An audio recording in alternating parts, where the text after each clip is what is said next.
kabar kalian hari ini? Puji Puji Tuhan. Tuhan, pastinya sukacita terus ya di rumah. Amin. Amin. Nah, kita sekarang mau beribadah bersama-sama lagi. Tapi sebelum itu kita mau berdoa. Ayo semuanya kita tutup mata, lipat tangannya, kita mau berdoa untuk memulai ibadah kita. Bapa yang baik, terima kasih Tuhan, Engkau sudah berkati kami, Engkau sudah sertai kami sepanjang minggu ini.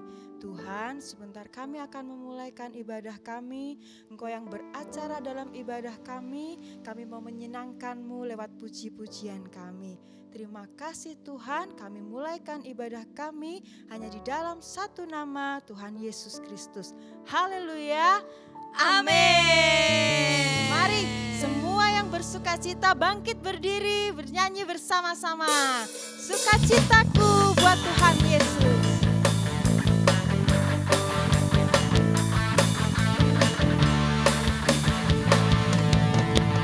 Oh, sukacitaku, param-pam-pam sejak ku jumpa Yesusku.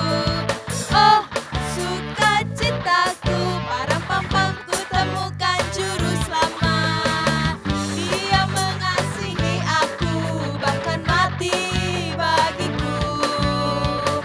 Sukacitaku kini penuh. Kanan dulu ya. Padanya aku berserah, pada Yesus Allah yang hidup. Padanya aku berharap, Engkau sumber kehidupanku.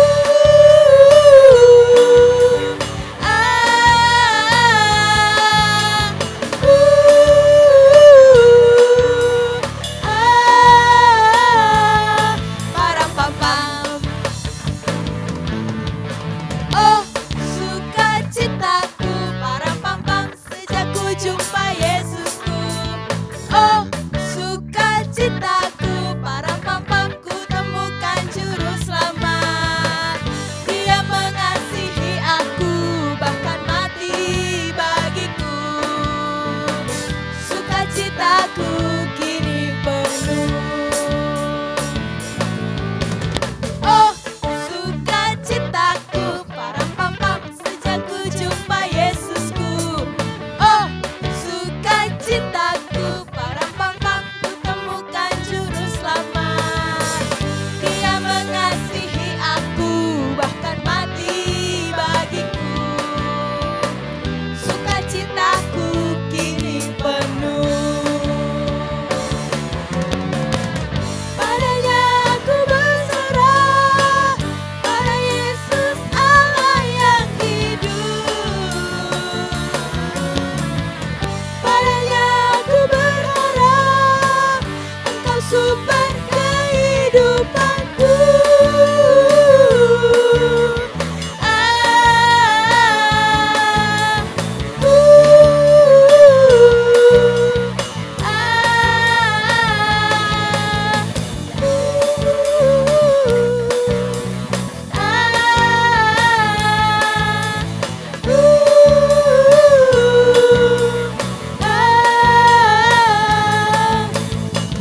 Padanya aku berserah, pada Yesus Allah yang hidup. Padanya aku berharap, Engkau sumber kehidupanku.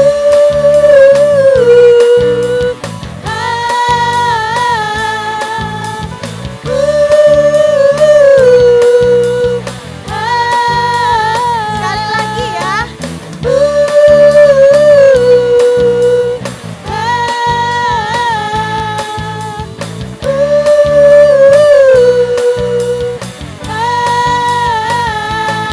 Param-pam-pam. Haleluya. Adik-adik yang di rumah masih semangat memuji Tuhan? Amin. Puji Tuhan, kita masih bangkit berdiri, kita masih mau memuliakan nama Tuhan. Haleluya. Amin.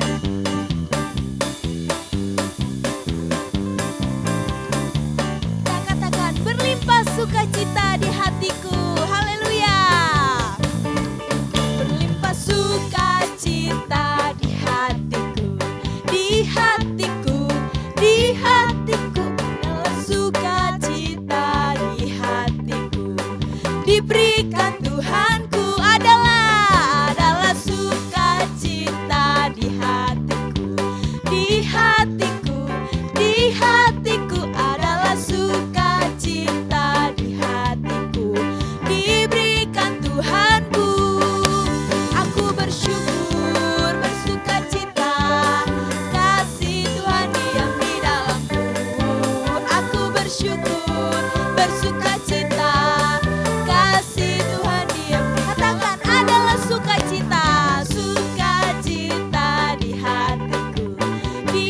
hatiku, di hatiku adalah sukacita di hatiku.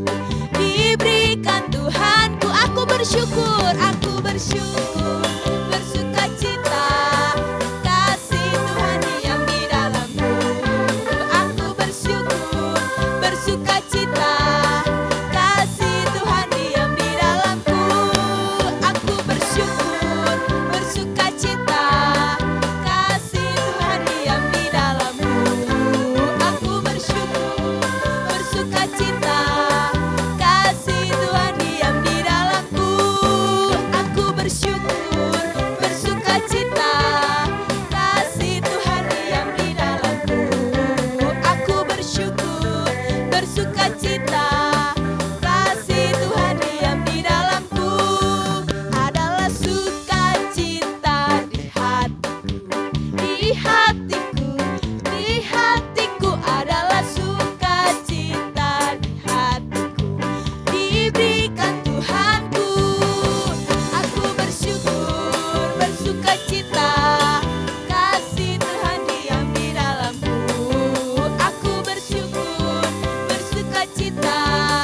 Kasih Tuhan diam. Aku bersyukur, bersukacita. Kasih Tuhan diam di dalamku. Aku bersyukur, bersukacita. Kasih Tuhan diam di dalamku. Kasih Tuhan diam di dalamku. Kasih Tuhan diam di dalamku. Yeay, haleluya. Ya, adik-adik, kita siapkan hati, kita siapkan sikap yang baik, kita mau dengarkan firman Tuhan. Ayo, semuanya siapkan hati yang baik, siapkan telinganya yang lebar-lebar buat dengar firman Tuhan. Sebelum itu kita mau naikkan pujian kita mau bersyukur, berterima kasih buat kasih Tuhan.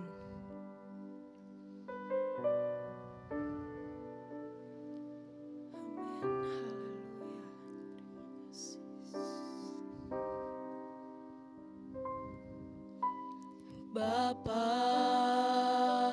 lembutkanlah hatiku untuk dapat lebih mengasihi-Mu. Bapa, bentuklah diriku untuk dapat menjadi saksi-Mu. Bapa, lembutkanlah hatiku untuk dapat lebih mengasihi-Mu. Bapa, bentuklah diriku untuk dapat menjadi saksi-Mu. Mengerti rencana-Mu di dalam hidupku. Jadikan aku semakin indah di hadapan-Mu. Terima kasih Yesusku, terima kasih Yesusku. Puji syukur hanya bagi Tuhanku.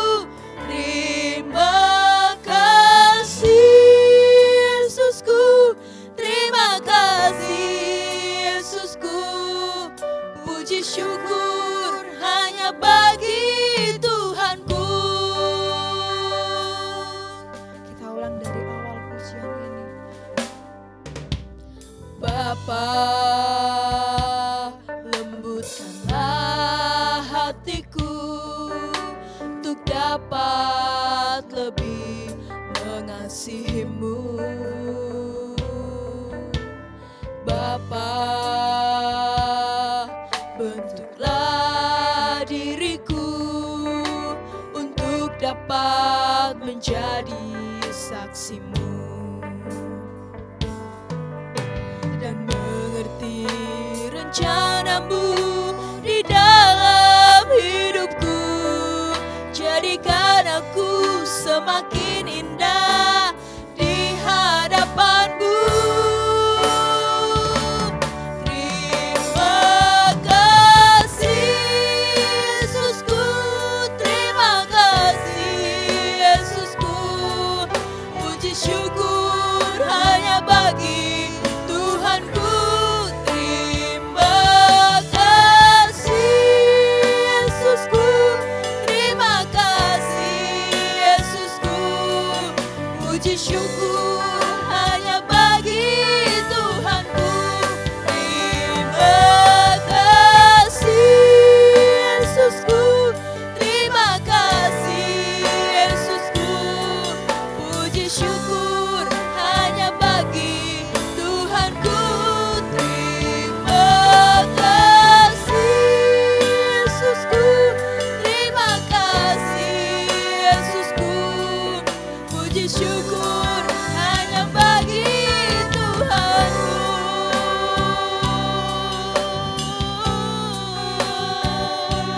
Terima kasih Tuhan.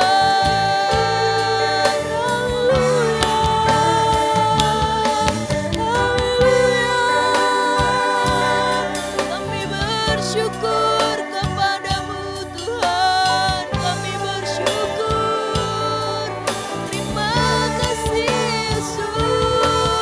Haleluya. Haleluya. Terima kasih. Terima kasih. Terima kasih Tuhan. Terima kasih Yesus.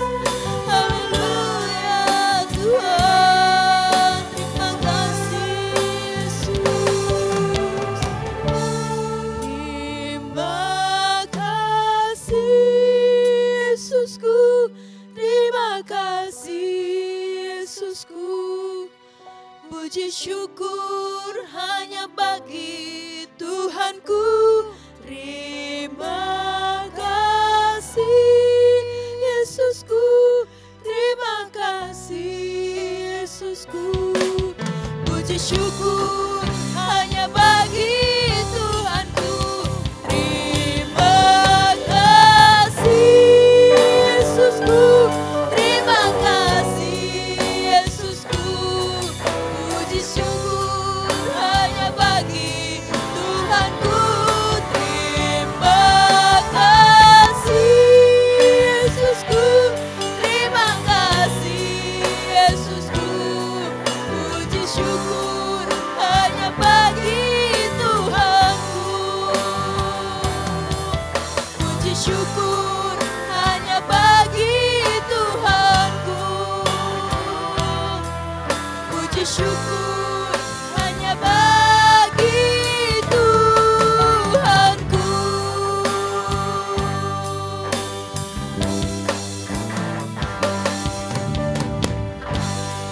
Mari kita bersatu dalam doa. Terima kasih Bapa yang baik, terima kasih Tuhan buat kebaikan-Mu, buat kesempatan yang Tuhan berikan kepada kami hari ini. Kami boleh memuji, memuliakan nama-Mu.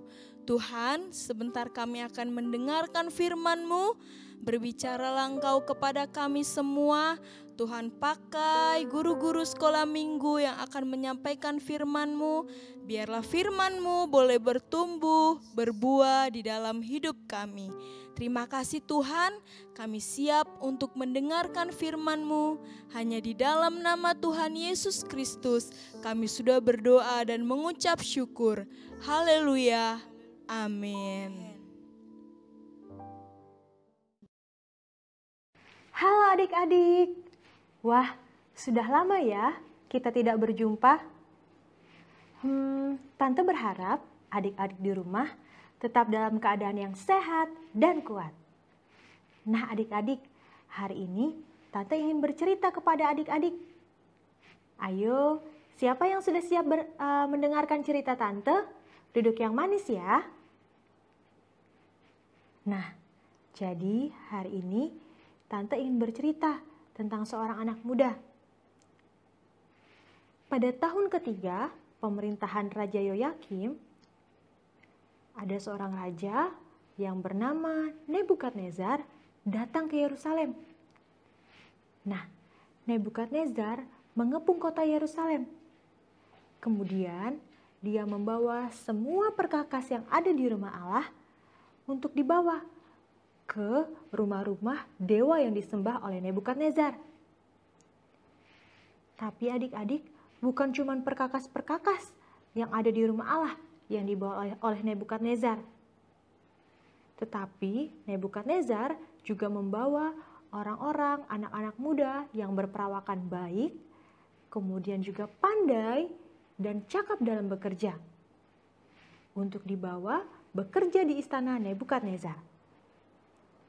Nah adik-adik, Tante mau tanya, kira-kira siapa yuk anak muda yang dibawa oleh Nebukadnezar untuk bekerja bersamanya?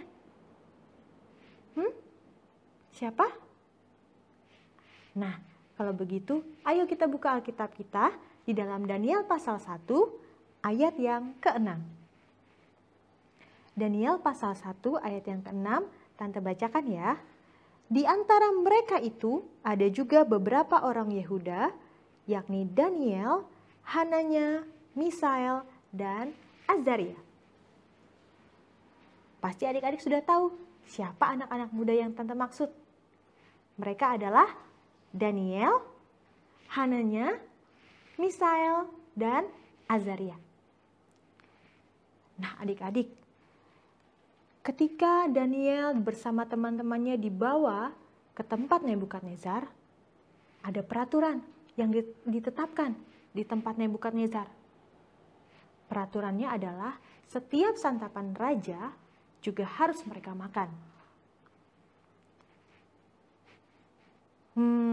Tapi adik-adik tahu tidak bahwa santapan Raja Nebukadnezar itu ketika sebelum dimakan terlebih dahulu sudah dipersembahkan kepada dewa-dewa Nebukadnezar, dewa-dewa yang disembah oleh Nebukadnezar. Nah, berarti itu adalah sesuatu makanan yang tidak berkenan adik-adik. Oleh sebab itu, ada suatu hal yang dilakukan oleh Daniel bersama teman-temannya yang membawa mereka ke dalam sebuah bahaya. Apa yang mereka lakukan adik-adik? Nah, kita baca di dalam Daniel pasal 1 ayat yang ke-8. Daniel pasal 1 ayat yang ke-8, Tante bacakan. Daniel berketetapan untuk tidak menajiskan dirinya dengan santapan raja dan dengan anggur yang biasa diminum raja. Dimintanyalah kepada pemimpin pegawai istana itu supaya ia tak usah menajiskan dirinya.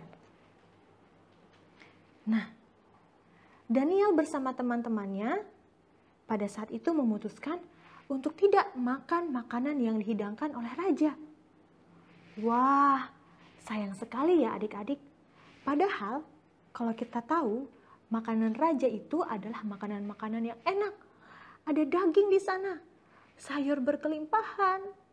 Pokoknya makanannya enak-enak deh. Tapi karena Daniel tahu makanan itu sudah terlebih dahulu dipersembahkan kepada dewa-dewanya Nebukadnezar, mereka tidak mau menajiskan dirinya dengan makan santapan raja.